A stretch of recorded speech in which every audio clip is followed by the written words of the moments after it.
Welcome, dear students. Let me introduce myself once again.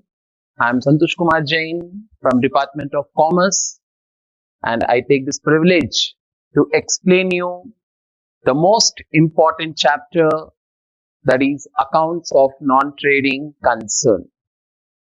Non-trading concerns. They are also called as not-for-profit organizations. So today, in this session, we are going to learn about what do we mean by non-trading concerns and how do they maintain their accounts.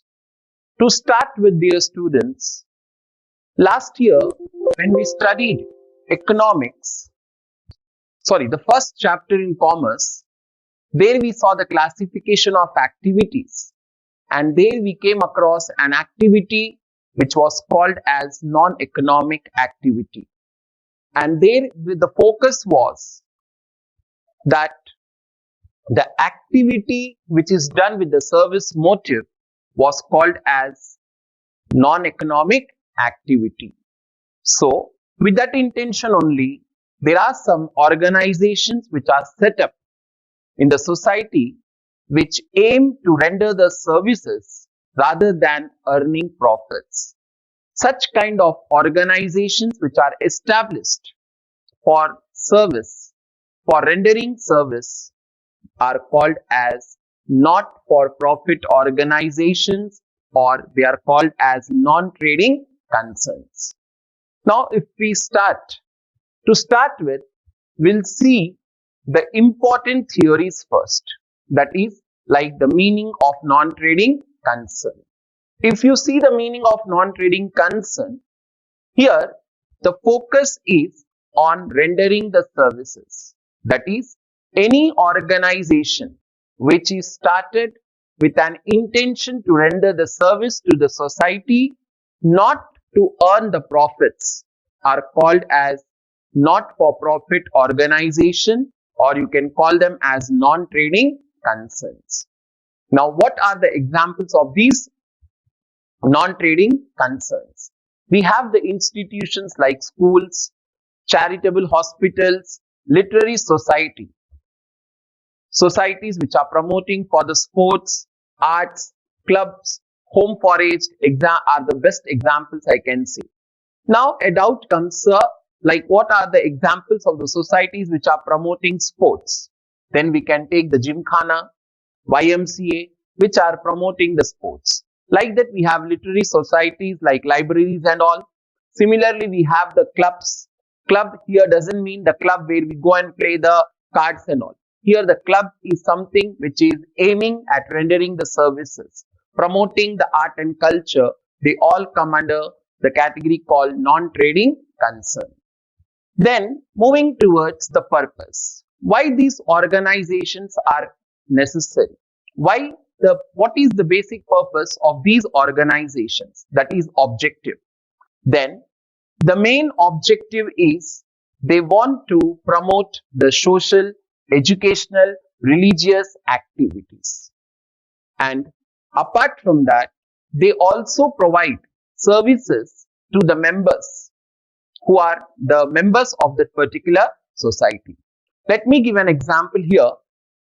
As I was talking about an active, like promoting of sports. For example, let me say we have YMCA. If you go to YMCA, there we see that to start the YMCA, we need some members. And those members, they are basically from the sports background. So they try to give service to those people along with the outsiders also. That is the main purpose of the non-trading concern. In the similar manner, like we have charitable hospitals. Say for example, in Hyderabad, we have the charitable hospital called like Mahavir Hospital. It doesn't mean that only the Jains are getting the services there. Even the people who are not the members of that hospital, who doesn't belong to that particular community, are also getting the services. Like that, we have the concept of non-trading concern. So in one nutshell, we can say that these organizations are mainly to promote the welfare. They are mainly to promote the welfare. Like that, Here we have the basic theory which you can expect for 2 marks, like explain the meaning of non-trading concern. Then you can write this particular answer. Sometimes they may ask you the examples, you can write the examples. Even similarly, the objectives, you can write the objectives. Then coming towards the features. What are the characteristics of non-trading concern? This particular features are the most important aspect of non-trading concern, I can say, especially from the point view of solving the problems, because in the coming sessions we are going to do the solutions. So if you want to do the solutions perfectly, we have to know the features of the non-trading concern. So the first feature is entity.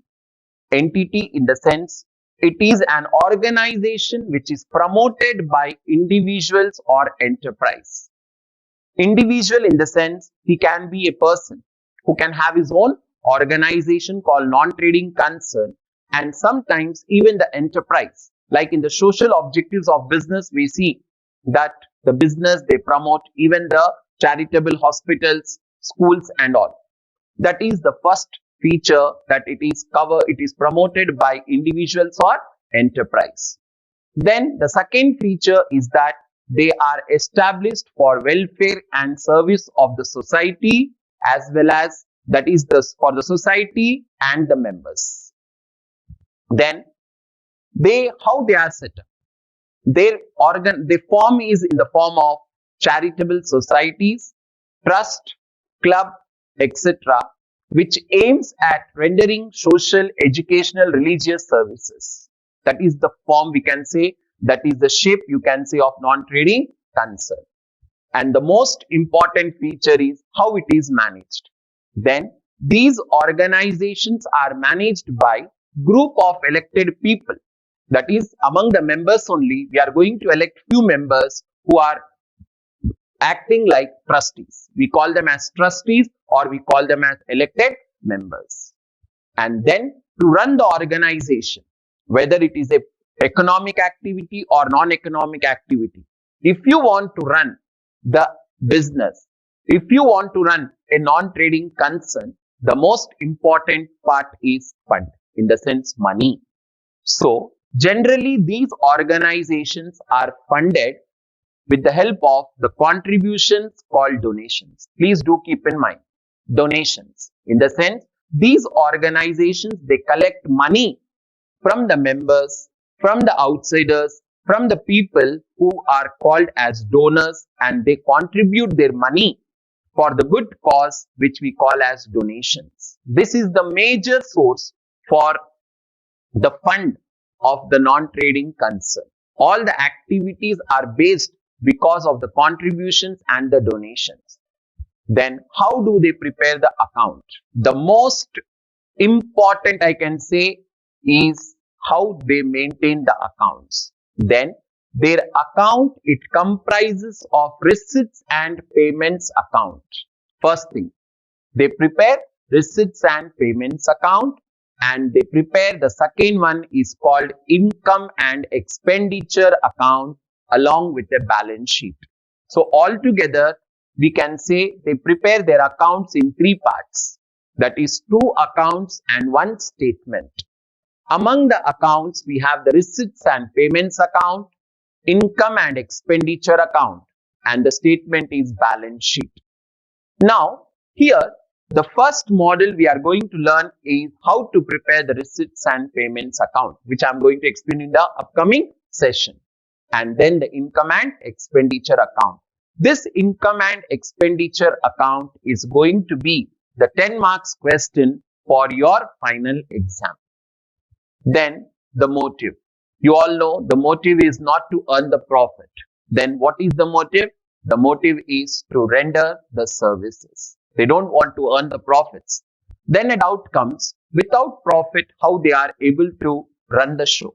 They may earn the profits, they may get the profits, but the purpose is not to earn the profits. Maybe little amount of profit they may earn, but that profit also they are going to use for any good cause only. So here we have the features: entity, service, form, management, funding, and accounts. And the profit, the motive, that is no profit, motive. Then moving towards other important concepts what we are going to cover. Now, in order to learn the non-trading concern in detail, we need to know few concepts. And what are those concepts? The concepts what you are supposed to know is first about the receipts and then about expenditure. First, you should know about receipts and expenditure. Now, these receipts, we classify them into revenue receipts and capital receipts. In the similar manner, expenditure, we have capital expenditure and revenue expenditure. So first we are going to cover about receipts and expenditure, and then we have few specific items. They are called peculiar items which need separate treatment that we are going to learn.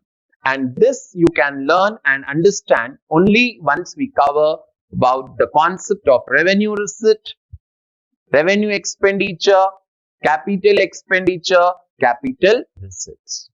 So now moving towards the concepts. So here comes the first concept called capital expenditure. These all are going to be 2 marks questions, dear. So please do focus on these questions as well as, no doubt, it may come for 2 marks, but simultaneously they are important. So what do we mean by capital expenditure? Capital expenditure is an expenditure which is incurred for once, which we incur for once, and the benefit of which is spread for many years, I can say. In the sense, the benefit is not expired in 1 year.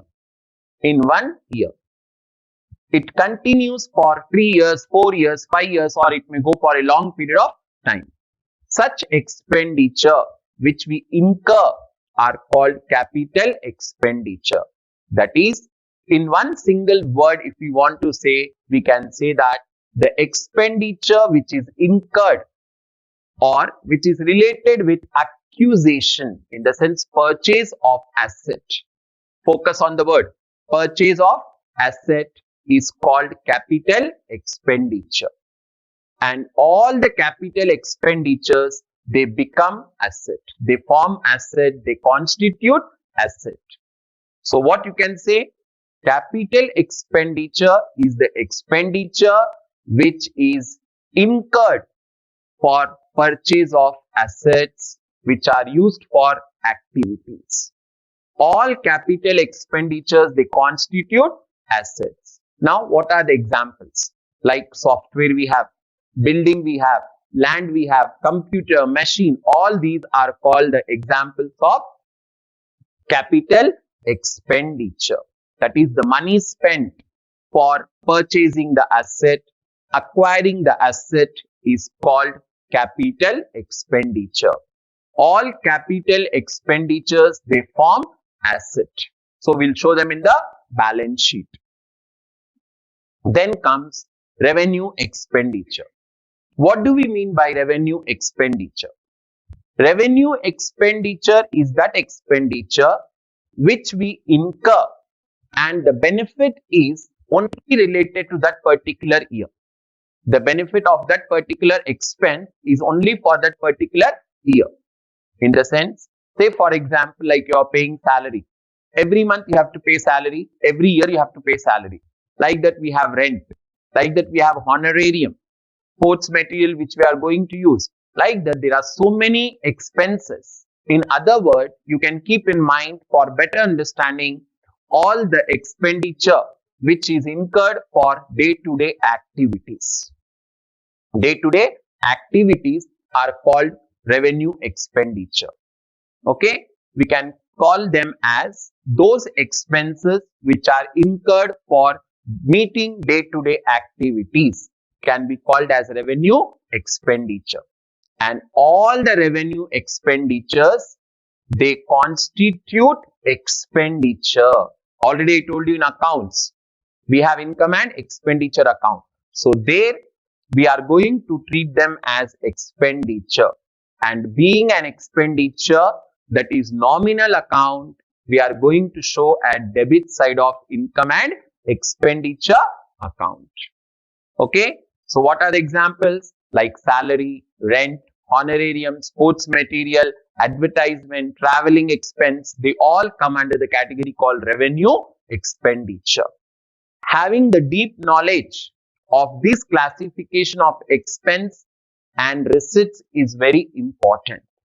So capital expenditure, revenue expenditure. As I told you, the amount spent for purchasing the assets are called capital expenditure. Benefit of that capital expenditure, it is for long period.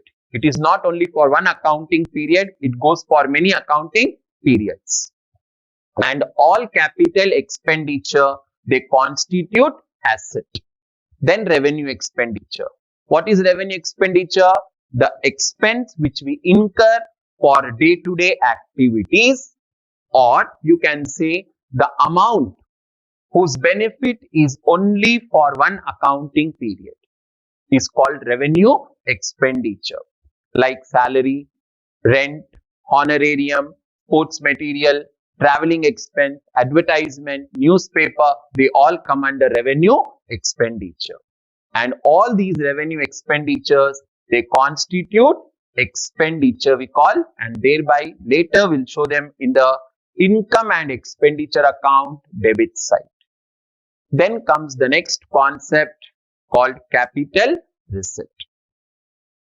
Receipt in the sense the amount what we are going to get. Here when I say amount what we are going to get, here I am talking about non-trading concern. So any amount which is received by a non-trading concern, for which purpose? Specific purpose. For a specific purpose from the donor is called receipt. Which receipt? Capital receipt. There is a purpose of it, and that receipt is collected only for one time. It is collected for one time. Like we have the examples here, life membership fee. All these terms I am going to explain in detail. Life membership fees. Then we have donation for ground. Like that we have corpus fund, tournament fund, etc. They all come under the category called capital receipt. And all the capital receipts, they become liability. Focus on this. All capital receipts, they become liabilities. So what are capital receipts? The amount or those receipts which are received for a specific purpose from the donor, like life membership fee you can call, donation for ground you can take, corpus fund is there, tournament fund is there. Like that we have legacy. All these, they are called capital receipts and they form liabilities. Then comes revenue receipts. What are revenue receipts again now? When I say revenue in the sense which are generated as a part of the business activity. So here when any income, please focus on the word income. So when any income is received by a non-trading concern out of the activities what they are carrying, they are called revenue receipts. They are recurring in nature. Again and again we are going to receive them from the person. Like we have subscription. We have rent received. We have locker rent. Like that we have general donation. Like that we have interest on investment. All these, it comes under the category called revenue receipt. And these revenue receipts, we are going to show them on the credit side of income and expenditure account because they are income. So now we have four major concepts with us. First one is capital expenditure. Second one is your revenue expenditure, capital receipt and revenue receipt. Most important part, once again I am revising with you all. Please concentrate and listen.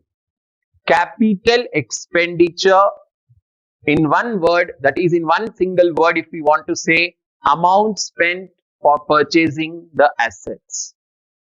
All the amount what we spend for acquiring the asset is called capital expenditure. So all capital expenditures, they constitute assets. Second thing is your revenue expenditure. The amount spent for day-to-day activities is called revenue expenditure, like salary, rent, advertisement, traveling. All revenue expenditure, we are going to show them on income and expenditure account debit side. Then third comes capital receipt.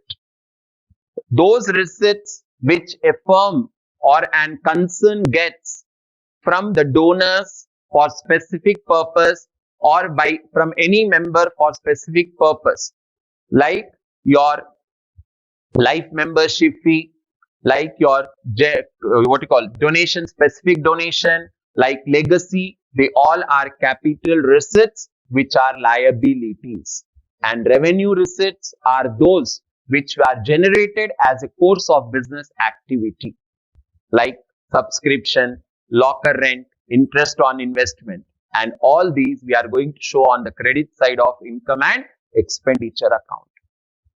A person who knows these four concepts perfectly can do the accounts of non-trading concern in a very systematic and very easy manner. Now moving towards the next concept, as I told you, we have treatment for specific items. Okay, these are the peculiar items I can call which we are going to learn. Like what do we mean by entrance fee, life membership fee, legacy, donation, subscription, endowment fund, honorarium. These items, they need a separate treatment. Okay, based on the circumstance, based on the situation, these are the items which have their own treatment. That is, according to the bylaws of the non-trading concern, okay, according to the bylaws of the non-trading concern, we are going to give the treatment for these items. So we are going to learn each item in detail. So first item, entrance fee. It is also called as admission fee. It is called as admission fee. Entrance fees or admission fee are one and the same, and it is the amount which is to be paid by a person to become the member. If you want to become the member of a non-trading concern, you have to pay some initial amount, and that initial amount which is paid by you for becoming the member is called entrance fee. Now regarding this entrance fee, there are two arguments. In the sense, there are two opinions. Some of them, they say that it is a capital receipt because it is received only once. And they say being a capital receipt, we are going to treat as liability and thereby will add to capital fund. But some of them, they argue or they are in the opinion that we can treat it as income. We can treat it as income and we can show at income and expenditure account credit side. Now, sir, which opinion we are going to follow? Here, when the problem is silent, if there is no information given about entrance fee, if it is silent, simply they gave entrance fee, and if they are not mentioning anything, then we'll go for second opinion. We'll follow second opinion. But sometimes in the examination, they may say us to capitalize entrance fee. If they use the word capitalize, then we'll go for first opinion. Then comes life membership fee. Life membership fee and admission fee, there is a difference. That entrance fee is paid to become the member, whereas this life membership fee is a lump sum amount. A lump sum amount which is paid for becoming the life member. Once you pay the amount, throughout the life, till you die, you are the member of the firm. That is, you are the member of the non-trading concern. That is, Instead of paying the amount periodically, you pay the amount once, and that amount is called life membership fee. And being the life membership fee, we call it as, or we treat as, capital receipt. Always it is a capital receipt, and thereby we add to capital fund. In the sense, it is a liability. We are going to show it as a liability. Now here onwards, whenever I use the word capital fund, it means in the liability side, we are going to add that item to the capital, that is called capital fund. Then comes the next item called legacy. What do we mean by legacy? Legacy is the amount, or you can say property also, which is received in the form of donation, by a non-trading concern as per the will of a deceased person. This is important. Will of a deceased person. What do you mean will of a deceased person? Will in the sense according to your desire. Okay, wasiyat what we call, willunama what we call. Okay, willnama what we call. According to that, when a person transfers his property in favor of non-trading concern, we call it as legacy. Now, what do we mean by deceased person? In the sense, a person who has expired. Okay, a person who dies, and if he writes the property in favor or in name of a non-trading concern, then we call that as legacy. And that legacy is also a capital receipt and will add to liabilities. On which side? On balance sheet liabilities side. Then comes donation. Donation is the amount which is voluntarily received from the outsiders. When a person, that is other than the member, if any outsider is contributing money, we call it as donation. And thus donations are of two types. One is general donation, specific donation. What do we mean by general donation? When the person is not mentioning any purpose of utilizing the money, we call it as general donation. And that general donation, again, there are two opinions. One, we can treat as income, as a revenue income, and some of them, they say you can treat as capital income also. That all depends on the problem, how we are going to take.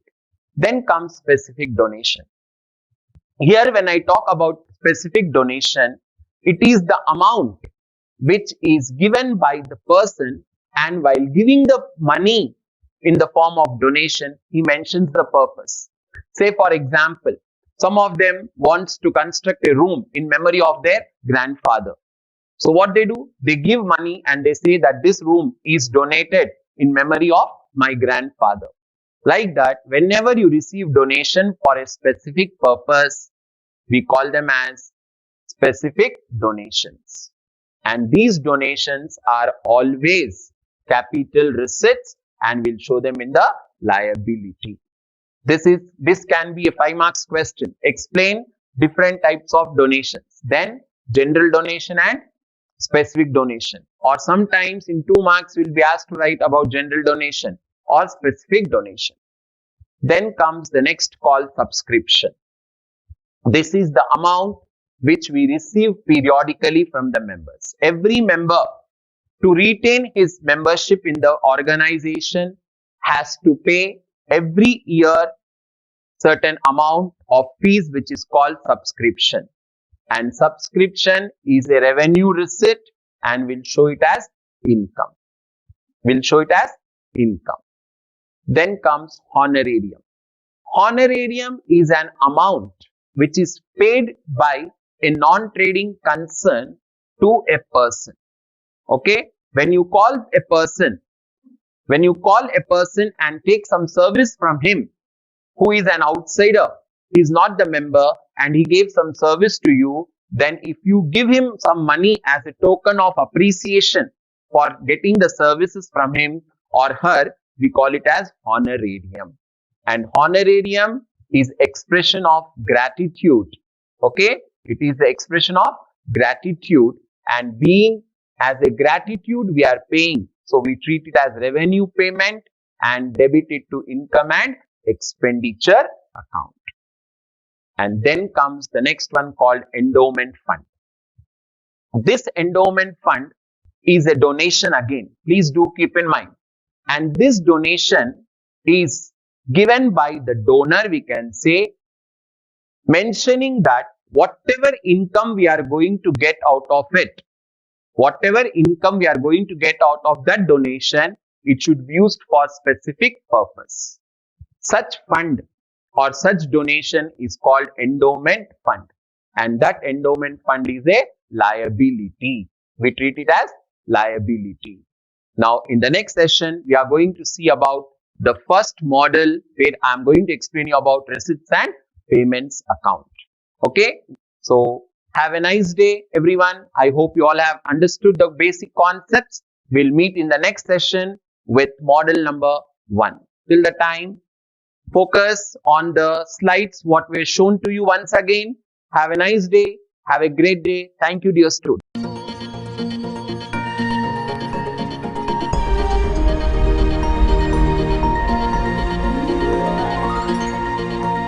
ఆ చదువులమ్మ నేరుగా ప్రతి ఇంటి గడప చేరగా మీ భవితకే భరోసా.